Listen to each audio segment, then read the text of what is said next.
وصل صوتك.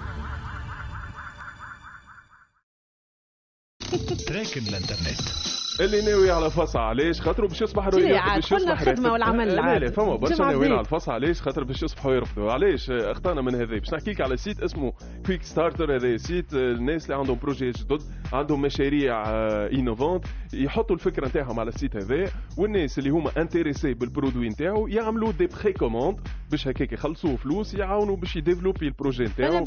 هذا كويك ستارتر موجود في العالم كامل موجود في العالم كامل ما بين لي بروجي اللي خرجوا ديرنييرمون واللي تحكي عليهم برشا على الانترنت خاطر ابارامون يهم برشا عباد. بروجي اسمه بالوغا سيت هذا البروجي يحكيو على فرش سبيسيال فرش انتيليجون كي شنو حكايته فيه دي ديتيكتور ينجم يعطيك انت اسكو في الليله اللي عديتها رقدت مليح والا لا اون فونكسيون دو هذاك ينجم يعدل لك التمبيراتور نتاع الفرش.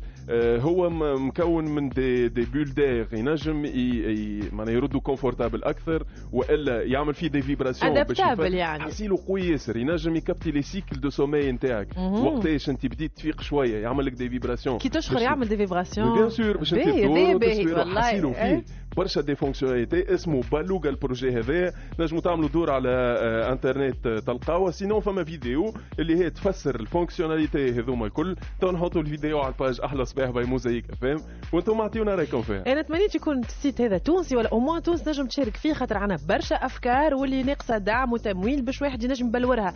دونك فكره الفرش راهو محلول على العالم كامل يعني نجم واحد تونسي يمشي هابط فكره غادي اي واحد ينجم ويلقى دعم من اذا كان فكرته انتريسونت الناس الكل ينجموا يشريوا. عاود لنا اسم السيت مالا كويك ستارتر.